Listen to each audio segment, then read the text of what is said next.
Vamos começar a terceira parte do módulo 3, falando sobre câmeras fotográficas, e agora especificamente a gente parte para os tipos de câmera. Então você já viu que a maior parte das câmeras possui um sensor do tipo CMOS e não um sensor do tipo CCD, que são os dois sensores mais comuns e que disputam espaço no mercado. E você já viu que o sensor CMOS ele é mais comum porque ele é mais rápido no processamento da imagem, ele consome menos energia, ele é um pouco menor e ele é mais barato, apesar de o CCD fazer imagens melhores. E é por isso que o CCD ele costuma ser encontrado apenas em alguns tipos específicos de câmeras fotográficas, e nós vamos ver alguns desses tipos agora durante esta sessão. Então, a seção dos tipos de câmeras fotográficas é para poder mostrar os principais tipos existentes de câmeras fotográficas, pensando na fotografia digital, e para você compreender um pouco as diferenças de cada tipo de equipamento. Então, para iniciar essa etapa, a gente fala sobre as câmeras dos smartphones, que é o mesmo sistema das câmeras dos tablets. E a forma de captação de imagem é o mesmo, tanto para smartphones, tablets, celulares e para as câmeras digitais compactas. Um pouco mais adiante a gente vai entender qual é esse meio de captação, como é que é formada a imagem dentro do sensor desse tipo de câmera. Então você tem aqui alguns exemplos de tablet e de smartphones que são equipamentos muito comuns na hora de fazer a fotografia. Então os smartphones e os tablets têm a vantagem de serem compactos e de serem aparelhos multiuso. Então no smartphone você tem diversos outros aplicativos que você pode utilizar, assim como no tablet. Isso pode auxiliar, ajudar, porque você pode fazer diversas outras coisas e também fotografar. E se você tem um smartphone como seu aparelho de telefonia, você, para onde vai, está com ele por perto, pode de repente sacar o teu smartphone para poder fazer uma boa foto. Cada vez mais as câmeras fotográficas são um diferencial competitivo de mercado dentro dos smartphones. É tanto que empresas como a Nokia têm investido cada vez mais em câmeras melhores, câmeras mais robustas, para poder atrair o público que se interessa por fotografia. A gente tem o Instagram como uma rede social, como uma mídia social que tem crescimento exponencial, que cresce muito mais do que o Facebook, que cresce muito mais do que o Twitter. É uma mídia social muito forte e que atrai muitas pessoas e muitos usuários. Então, no smartphone você pode fazer a sua foto e postar a sua foto no Instagram. Então, esse é um grande atrativo, por exemplo, de ter um smartphone como câmera. E aí, as câmeras de smartphone têm melhorado bastante nos últimos tempos, nos últimos meses e nos últimos anos. Alguns smartphones permitem que você faça foto panorâmica, que é você fazer uma foto em 180 graus ou até um pouquinho mais, dependendo do aparelho que você tiver. Então você pode apertar o clique de fazer imagem e girar o telefone para poder capturar em 180 graus a imagem que você tem. É um recurso muito interessante. Então, você pode tocar na tela para poder controlar o foco em alguns modelos de smartphone. Você toca no objeto e ele vai focar aquele objeto na tua cena. Assim como você toca um determinado objeto dentro da cena e ele vai regular a fotometria a partir da luz daquele ponto específico que você tocou dentro da tela. Então, a maior parte dos smartphones hoje tem como possibilidade você controlar a quantidade de luz, você controlar o balanço de luz dentro da imagem, que é aquele EV que você já deve ter visto na sua câmera, no seu celular. Então, o EV vai de 0 a +1 e a +2 até o -1 e o -2, que isso é negativamente, quando você vai para o -1 e -2, as imagens ficam mais escuras porque é menos luz, menos luz. Se é +1 ou +2, você está trazendo mais luz. Você pode até dobrar ou um pouco, e é um pouco mais do que isso naquela quantidade de luz que está na imagem. Então isso pode te ajudar bastante se você está num ambiente um pouco mais escuro ou se você quer jogar uma luz a mais dentro daquela fotografia. Você tem a possibilidade de fazer isso utilizando a câmera do smartphone. Alguns smartphones também deixam você controlar o ISO. Então você sabe que quanto maior for o ISO, maior é a sensibilidade do sensor da tua câmera à luz. A gente vai trabalhar isso muito detalhadamente quando a gente for falar de fotometria. Mas O ISO pode ser controlado em muitos smartphones, então se você tem cenas mais escuras, você pode colocar um ISO maior para poder fazer a sua fotografia.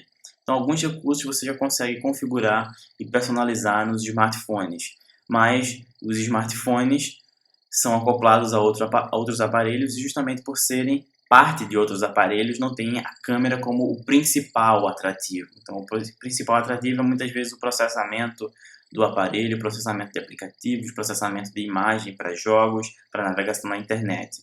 Então, por isso você tem muitas vezes menos funções. Se você comparar uma câmera compacta, por exemplo, com a câmera de um smartphone, muitas vezes você vai ter muito mais funções disponíveis dentro da sua câmera compacta do que no smartphone, apesar disso variar de modelo para modelo. E justamente por ser algo amador, por ser uma câmera compacta dentro de um celular, você tem poucos recursos. Todo o procedimento é automático. As lentes não são intercambiáveis, ou seja, você não pode trocar as lentes são fixas.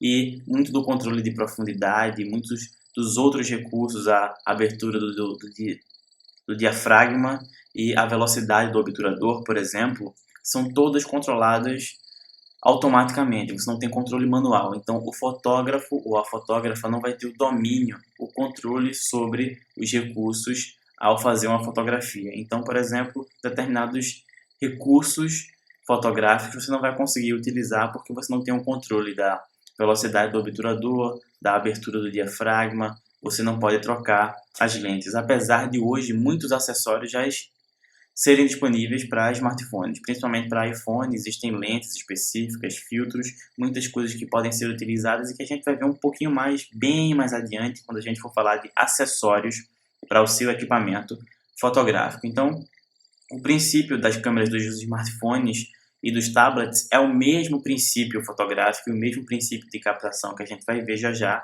das câmeras compactas, e tem essas limitações porque todo o processo de captação da imagem é automatizado. Então, além das câmeras do smartphone, do tablet, do celular que você tem a categoria das câmeras compactas, que também são conhecidas como point and shoot, que é, em outras palavras, apontar e clicar, apontar e fazer a imagem.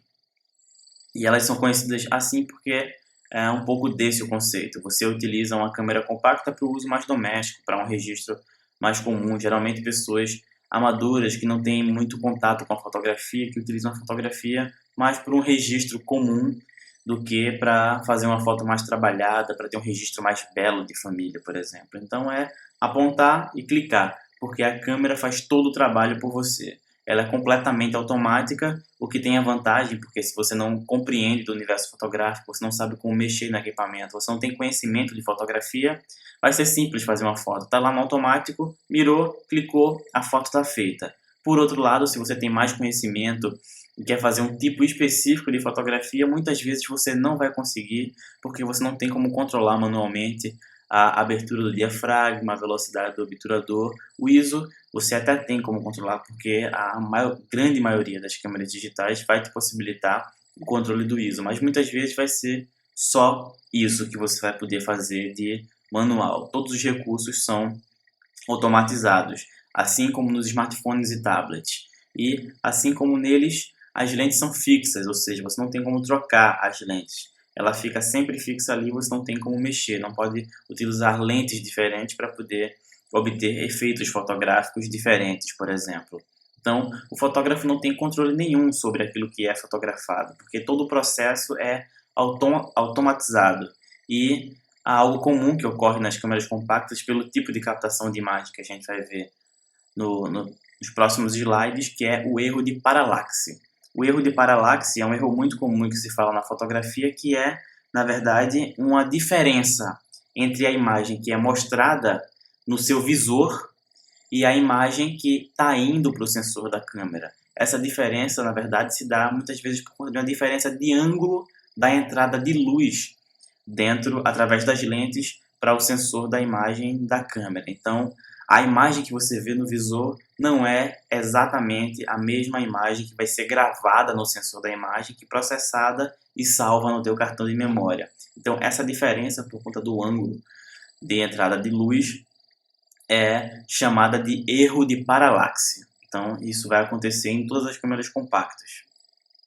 E aí, para você entender melhor tanto o erro de paralaxe como o processo de construção da imagem dentro do sensor da câmera de uma câmera compacta, tem aqui uma imagenzinha que eu peguei para poder ilustrar para vocês. Peguei no Google Imagens para vocês terem uma ideia de como funciona. Então, aqui você tem nessa primeira imagem o que seria a câmera, o corpo com a lente da câmera, e aqui você tem o processo fotográfico. Então, nas câmeras compactas, diferente das DSLR, como a gente vai ver um pouco mais adiante, a luz passa logo pelo obturador. O obturador a gente vai entendê-lo melhor também na nossa aula mais adiante sobre fotometria, mas ele é como se fosse uma paredinha que deixa a luz passar para o sensor por um determinado período de tempo, para que a imagem seja desenhada dentro do sensor da câmera. Então, numa câmera compacta, ela vai primeiro para o diafragma da câmera. Então, ela vai lá, ou melhor, para o obturador da câmera. Vai lá para o obturador, passando pelo diafragma, que é o tamanho da abertura que a lente faz para deixar a luz entrar, e aí fica lá. O diafragma, ele vai, no caso de uma câmera compacta, a regulação muitas vezes é automática. Em poucos casos você consegue regular o diafragma, que é o tamanhozinho, você vai ver melhor quando a gente for falar da DSLR, que é um espaçozinho na lente, que são várias partes que se encaixam e formam uma espécie de octógono, que vai se abrindo e se abrindo. Então, quanto mais aberto, mais luz consegue passar. Quanto mais fechado, menos luz consegue passar. Então, poucas vezes você tem um controle do diafragma numa câmera compacta. E você também não tem nenhum controle do obturador, que é essa paredinha que abre para que a luz escreva no sensor e depois fecha novamente. No caso de uma câmera compacta, diferente de um DSLR, esse obturador vai estar sempre aberto. Então a luz vai estar sempre entrando. E quando ele vai fazer a imagem, é que ele deixa passar por aquele tempo e depois fecha, que é para a luz não entrar mais e a imagem ser feita dentro do sensor e ser processada para exibir dentro do visor. Então, o obturador está sempre aberto nas câmeras compactas e para fazer a imagem ele fecha. E por isso, toda a luz vai direto para o obturador. E aí, passando pelo obturador, então, antes da luz chegar ao sensor para poder fazer a imagem na hora do clique, ela vai atravessar o diafragma, que é, como eu já falei, essa rodinha que vai abrir mais ou menos para que a luz passe. E aí essa abertura é regulável, mas nem sempre você tem o controle disso manualmente nas câmeras fotográficas compactas. Então, dentro do sensor é que a imagem vai ser processada para que você possa vê-la na telinha de LCD. Então você está lá, a imagem está indo direto para o obturador. Então o obturador deixa passar e no momento a imagem é refletida dentro do diafragma, ou seja, passa pela lente que tem a aberturazinha e é refletida ali. O obturador vai deixar passar aquela luz e em determinado momento ele vai fechar para dizer, pronto, você já escreveu tudo que tinha para escrever. O que passou de luz até agora é que foi a fotografia. E aí, depois ele abre novamente, porque na câmera compacta o obturador está sempre aberto. A luz está sempre indo direto para o sensor. Não tem nada entre o diafragma e o sensor. Só no momento do clique é que o diafragma vai fechar para dizer, pronto, acabou a produção da fotografia. Já pode processar aí dentro do sensor para que você possa ver e depois o obturador abre novamente para que você faça uma nova imagem. Então, quando a luz passa pela lente, ela é invertida para ir direto para o sensor e aí o obturador que está sempre aberto fecha e diz, pronto, o que passou de luz até agora, do momento do clique até agora, foi a fotografia. Depois abre, pronto, faz nova fotografia. E aí a luz está indo direto para o sensor, e aí quando eu clico, ele dispara. Em um determinado tempo, o obturador vai fechar de novo e diz: o que passou até agora foi a sua fotografia. Depois que o sensor processa a imagem, você consegue ver na telinha, ele abre novamente para uma nova fotografia. Esse é o procedimento de uma câmera compacta, como a imagem fotográfica é feita dentro de uma câmera fotográfica compacta, que é aquela sua câmerazinha de mão e é também a câmera dos celulares. Então, a luz ela vai direto para o diafragma está sempre aberto e é por isso que você em uma parte dos modelos você só vê na telinha, você não tem o que a gente chama de viewfinder, que é aquele lugarzinho por onde você olha para poder ver a imagem refletida, ver a imagem como ela está dentro do ambiente, como você a vê no ambiente. Então, o que você vê pelo seu visor não é a imagem, a mesma imagem que está no ambiente, já é uma imagem que passou pela leitura do sensor. E o obturador da câmera compacta vai ficar sempre aberto, porque se ele fechar, como ele não tem nenhum sistema entre o diafragma, que é essa roldanazinha que abre mais ou fecha mais para entrar a luz, e o sensor não tem nenhum outro sistema, ela tem que ficar sempre aberta para que você veja na telinha a leitura do sensor da imagem que está lá fora. E aí, um grande diferencial das DSLR é que, olhando pela telinha da sua câmera compacta, você nunca vai ver a imagem como você vê com os seus próprios olhos, porque você já vai ver uma imagem com a leitura do sensor da sua câmera. Você não consegue ver a imagem no plano real. Então, essa é uma grande diferença em relação à DSLR. E o próprio funcionamento de captura da luz, de ter sempre o obturador aberto, porque a imagem vai ser sempre lida pelo sensor para que você possa ver na tela, e o obturador só fechar para poder fazer a foto e depois abrir novamente, sem nenhum mecanismo intermediário, é também um diferencial das DSLR. Então, é assim que o seu celular funciona, que seu smartphone funciona, que seu tablet funciona e que sua câmera compacta funciona. Esse é o funcionamento da câmera desses equipamentos.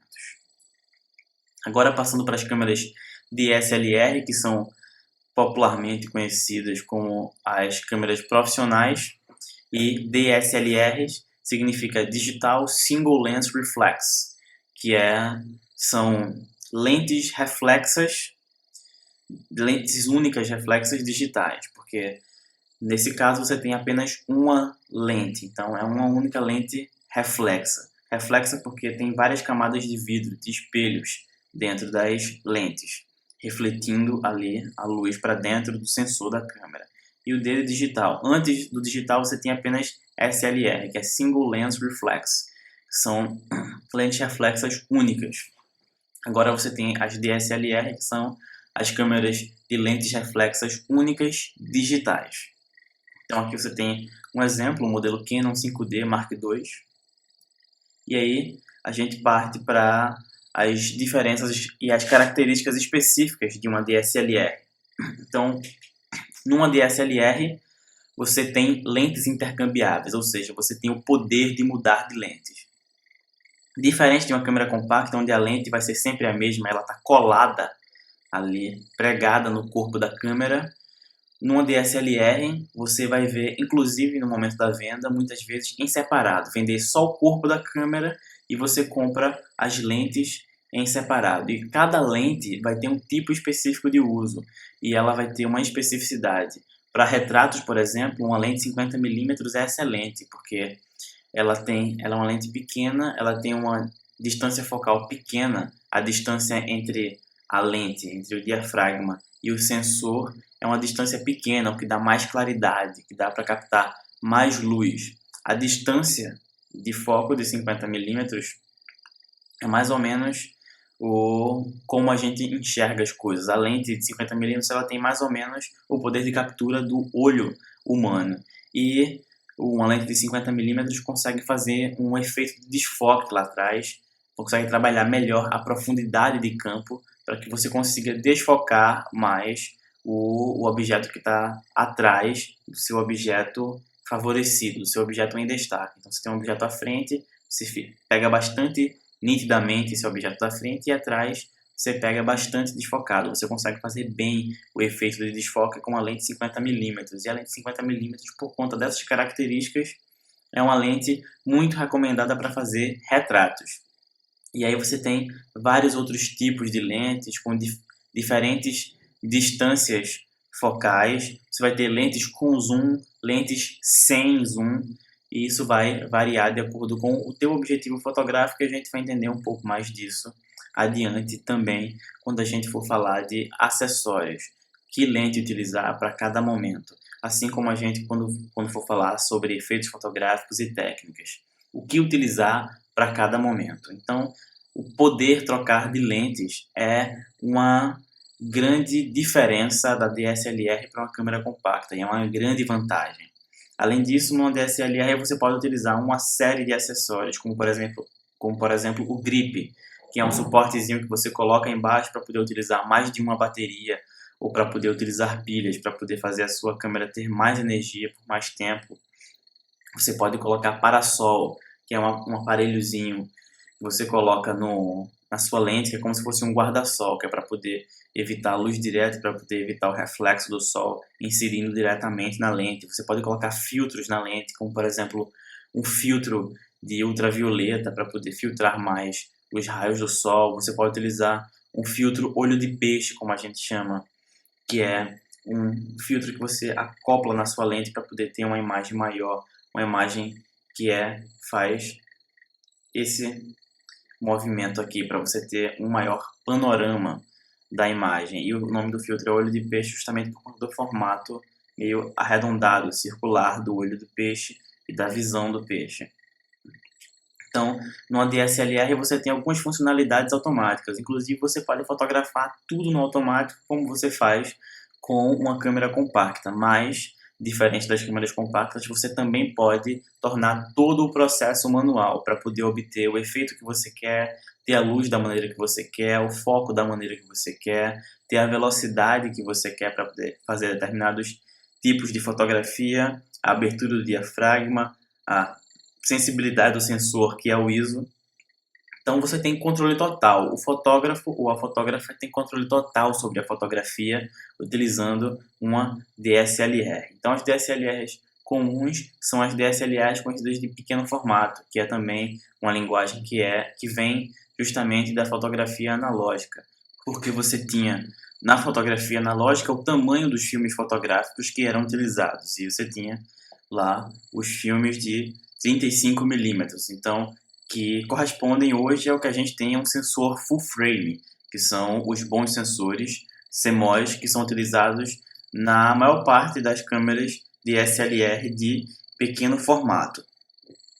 E aí, diferentemente das câmeras compactas, o procedimento de captura da imagem é um pouco diferente. Então você não tem aquele erro de paralaxe por estar vendo uma imagem que já é transfigurada, que já é transformada pela leitura do sensor da câmera. Você consegue, quando você olha pelo Viewfinder, você consegue ver direitinho a imagem que você vê com o seu olho. Você vê a olho nu naturalmente. E o processo de captura é diferente porque há um outro mecanismo intermediário que a câmera compacta não tem. E aí a gente passa agora para poder entender exatamente disso.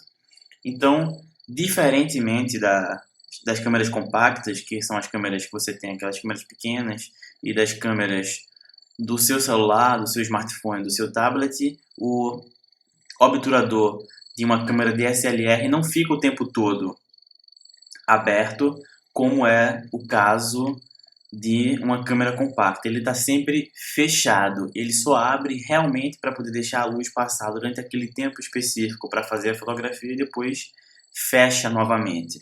E quando o obturador está fechado, você vai ter um espelho dentro da câmera. Você viu que na câmera compacta você tem a lente, né, e o diafragma, que é esse mecanismo que você pode ter aqui, ó, a visão frontal aqui na sua tela, a visão frontal do diafragma, que é essa paredezinha aqui, que você abre mais ou fecha mais para deixar determinada quantidade de luz passar, que é com essa espécie de roldanazinha que formam um octógono.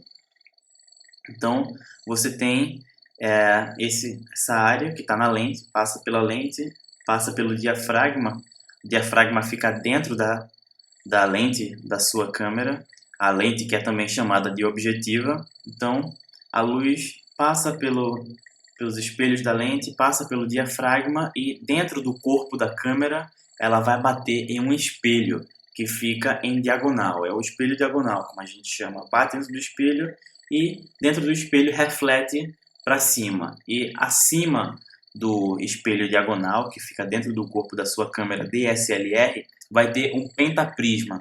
Por que pentaprisma? Porque é um prisma que tem um formato de pentágono. E aí ele vai fazer um número 4. A luz vai entrar, passa pela lente, entra pelo diafragma, bate no espelho, que é diagonal, bate no espelho e vai para cima. Chega em cima, bate em um lado do pentaprisma, vai bater no outro lado e depois a luz é refletida diretamente no Viewfinder, que é aquela telinha pequenininha por onde você olha e você consegue ver a imagem que está exposta à lente da sua câmera exatamente da maneira como seu olho vê. Então você vê essa imagem exatamente da maneira como seu olho vê, porque essa imagem não é uma imagem que está sendo processada digitalmente. Ela está simplesmente sendo refletida pelos espelhos de dentro da sua câmera. Passou pela tua lente, foi refletida no espelho diagonal do corpo, é refletida dentro dos espelhos do pentaprisma e você consegue vê-la. Então ela não é digitalmente processada nesse momento. Você consegue vê-la exatamente como ela é, exatamente como o seu olho está enxergando aquela imagem. Então, esse é o processo enquanto a foto ainda não é feita, enquanto o obturador está fechado. E aí, diferente da câmera compacta, repetindo, o obturador não vai estar o tempo todo aberto para que o sensor processe a imagem. Ele vai estar o tempo todo fechado para que você consiga ver pelo Viewfinder a imagem assim como o seu olho vê. Então você tem aqui uma ilustração de como funciona aí a entrada da luz. E aí, no momento do clique, o que é que acontece?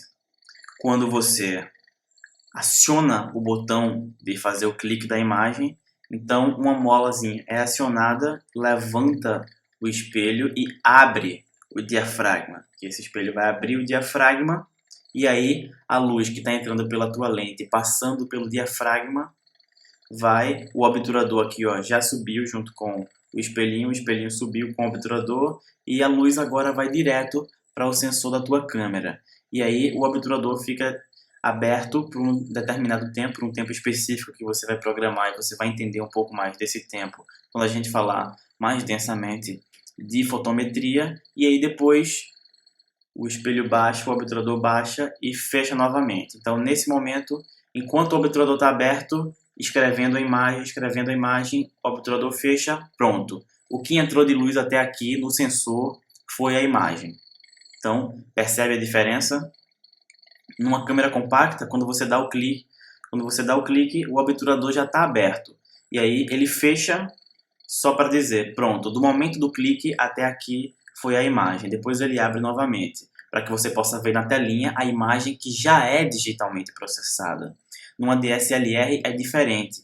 O obturador está sempre fechado e no momento do clique ele abre, deixa a quantidade de luz naquele tempo e depois fecha novamente. Então, apenas a luz que entrou no período em que o obturador esteve aberto em uma DSLR é o que vai fazer escrever a fotografia dentro do sensor. Então, existe essa diferença. Pelo Viewfinder você consegue ver a imagem como seu olho vê e depois você pode ver lá a imagem que foi processada dentro da telinha, que a gente chama de Live View, que é você ver ao vivo como a imagem está sendo processada, como a imagem seria processada. Quando você opta por ver a imagem diretamente no Live View, sem olhar pelo Viewfinder, o que você está fazendo é deixando o funcionamento, ou a captação da sua câmera fotográfica DSLR similar ao processo de captação de uma compacta nesse sentido, de você ver a imagem já digitalmente processada. Então você tem um diafragma, a luz entra, passa pelo diafragma, o obturador está aberto, passou, escreveu no sensor, depois o obturador fecha novamente e a sua imagem está ali sendo processada e você vai poder vê-la. Então perceba que há diferenças significativas que é justamente esse mecanismo intermediário, o espelho, o pentaprisma, tudo isso que não tem numa câmera compacta, e o obturador de uma câmera compacta vai estar sempre aberto, diferente do DSLR que vai estar sempre fechado. E isso ocorre justamente para proteger também o sensor, porque como no DSLR você tem a possibilidade de trocar as lentes, você tem mais liberdade, se fosse sempre aberto a entrada para o sensor, fosse em entrada direta, quando você fosse trocar a lente, o sensor estava muito mais vulnerável, estaria exposto a poeira, a fungos, então seria muito mais fácil danificar o sensor da sua câmera. Isso acontece também por proteção dentro da DSLR. Então, há diferenças significativas na maneira de captar a imagem de uma compacta para uma DSLR, para uma Digital Single Lens Reflex.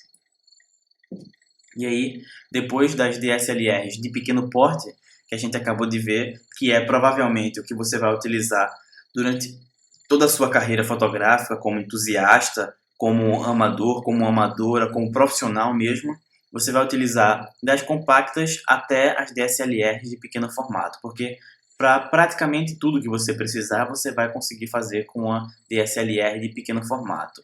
Então, é muito difícil que você vá comprar, adquirir um dia, a menos que você trabalhe profissionalmente e se especialize em determinados segmentos de fotografia.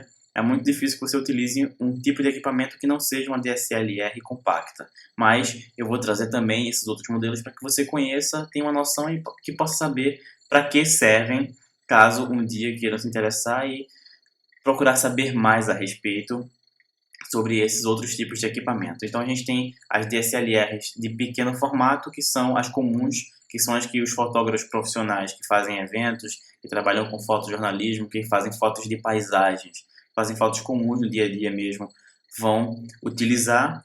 Depois delas, a gente passa para as DSLRs de médio formato, que aí são câmeras já maiores, um pouco mais robustas e que tem essa ideia de médio formato porque ela é maior, mais pesada, mais robusta, o corpo é mais pesado justamente porque ela utilizava um filme maior, um filme de 120 milímetros para poder fazer a fotografia, não um filme de 35 milímetros. Então o sensor da imagem é maior em relação a uma câmera de pequeno porte. Você sai dos 35 milímetros para 120 milímetros. Então, perceba que se você tem, lembrando que no sensor tamanho é documento, se você tem um sensor maior, você tem mais pontos de luz, se tem mais pontos de luz, mais definição de imagem, o que implica em mais qualidade.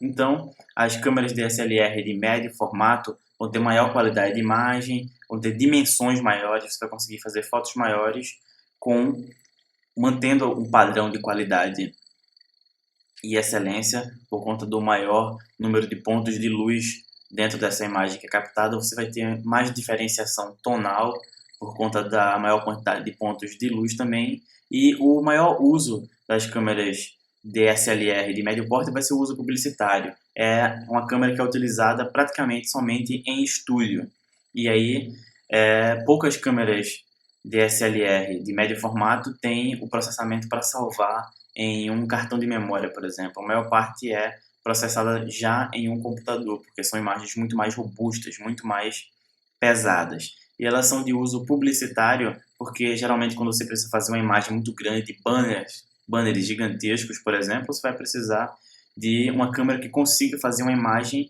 mantendo qualidade para um tamanho muito maior, para uma impressão muito maior.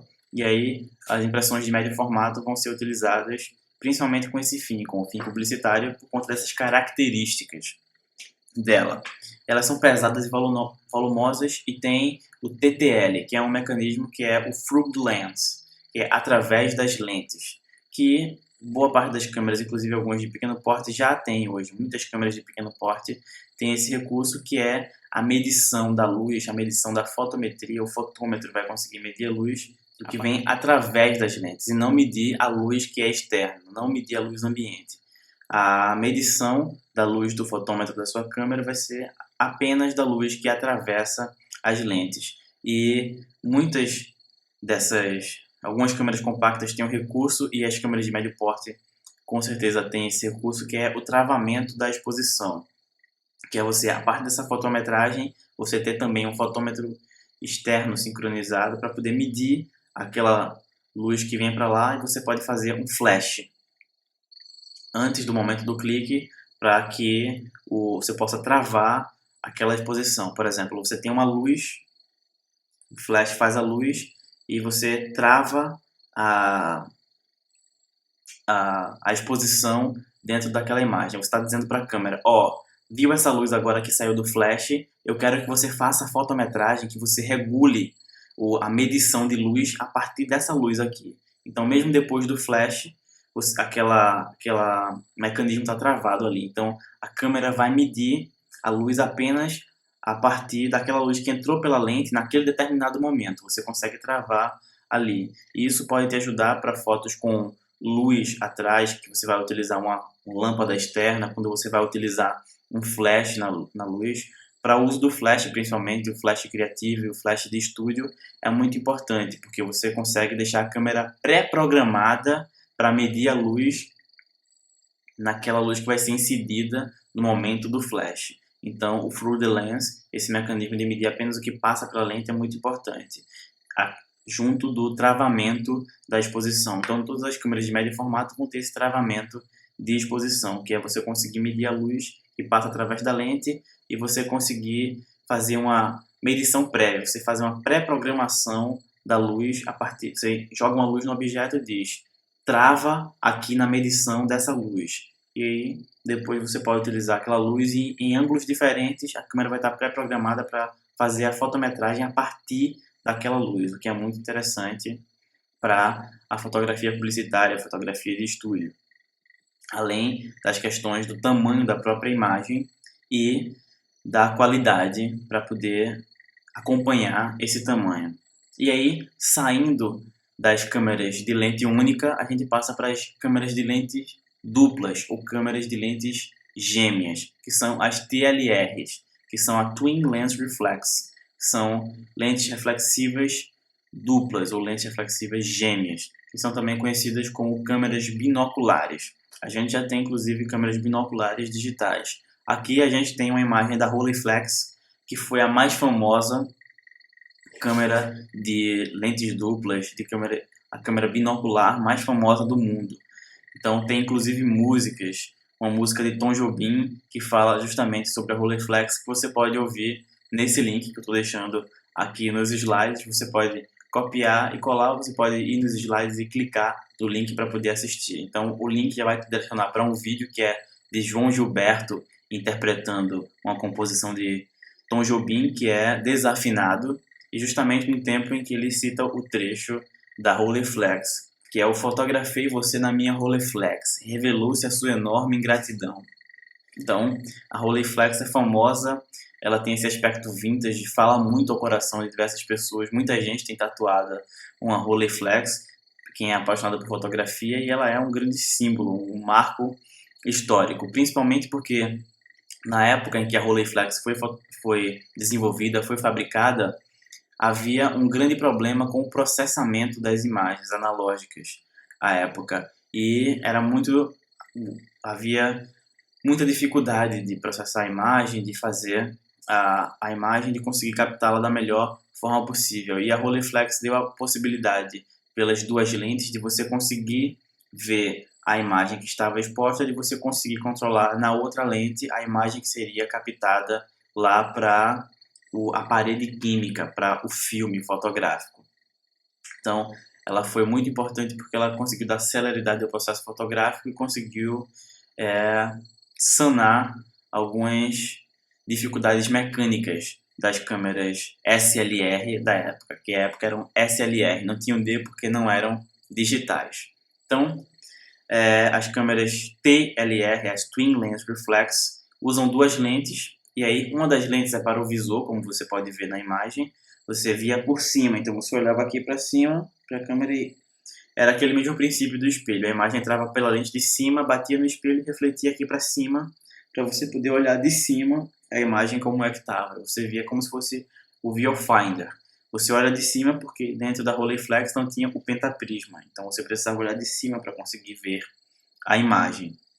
E a lente de baixo que você regulava era justamente a a lente que você utilizava para escrever direto no filme fotográfico, que hoje você vai escrever diretamente no sensor da câmera fotográfica. Existe o erro de paralaxe, que é esse erro de ângulo, porque você vai olhar para a imagem através de uma lente que está acima da imagem, que vai gravar efetivamente a fotografia, que vai fazer efetivamente a fotografia desenhar dentro do sensor da câmera. Então, se você olha de uma lente que está acima, em uma altura diferente, você vai ver de um ângulo diferente.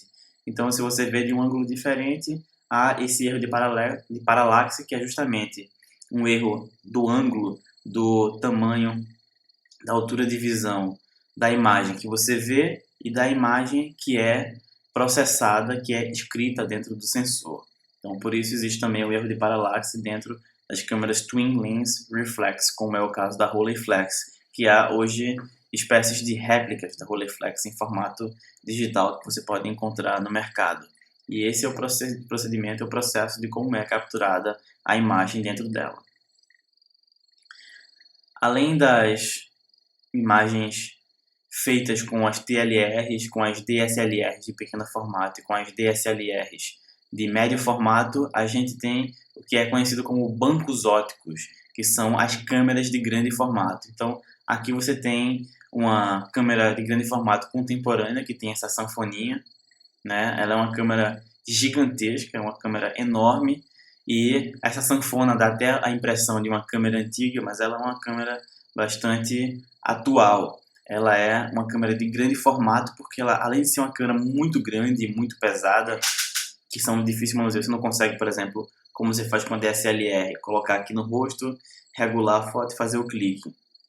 Ela você vai precisar provavelmente de um tripé e de um manuseio mais específico. Ela tem uma sanfona que é para você regular melhor a distância entre a lente e o sensor, porque lembre-se que isso vai influenciar na fotografia. A distância focal vai influenciar na definição, na claridade, na perspectiva, tudo isso influencia. Então você consegue ter a sanfona para poder fazer essa regulação.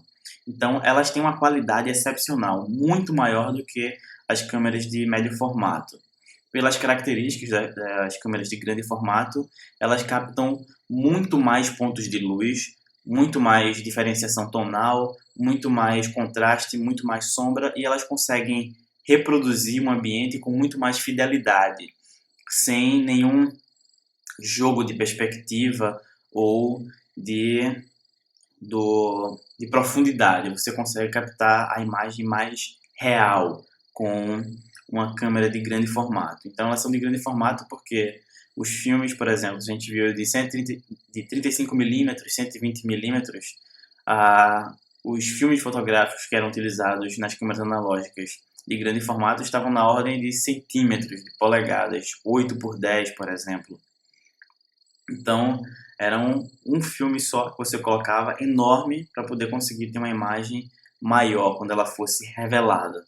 E é o mesmo princípio que funciona para a fotografia digital, com uma câmera de grande formato. Então, você não vai ter também, da mesma forma, um cartão de memória para poder armazenar as fotos, você vai ter que utilizá-la em estúdio, muito provavelmente, ou em ambientes mais fechados, você vai ter que controlar com o computador para poder processar as imagens que são feitas, porque são muito pesadas e muito complexas. Elas são geralmente utilizadas na arquitetura, na engenharia, quando você precisa ter uma imagem mais precisa, mas são casos mais raros. São muito específicos os usos de uma câmera de grande formato, assim como são relativamente específicos os usos de uma câmera de médio formato para estúdio publicitário, sobretudo. O que você vai utilizar, muito provavelmente, no decorrer de sua carreira inteira, a menos que você parta para um nicho muito específico da fotografia, são as DSLR de pequeno formato e as câmeras amadoras, as câmeras compactas. Então, são essas as câmeras que você vai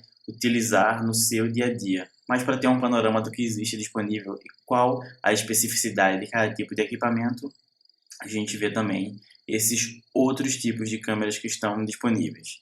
Então, para a gente encerrar o módulo 3 do curso Fotografia Digital do Entusiasta ao Profissional, eu encerro mais uma vez aqui com a garota afegã e deixo como indicação para vocês procurarem mais sobre câmeras fotográficas, sobre recursos, sobre funções das câmeras fotográficas, o Digital Photograph Review. É um site muito importante. O conteúdo é em inglês, mas se você consegue desenrolar no inglês ou ativa o Google Tradutor para dar uma olhadinha, ele é muito interessante porque vai te mostrar resenhas sobre câmeras diferentes, falando de funções, de tipos, e vai ser muito enriquecedor para você nesse processo de cascavelhar mais sobre funções, sobre tipos, sobre o processo de captação de câmera e sobre os diferentes recursos disponíveis em cada um. Então essa é a última dica.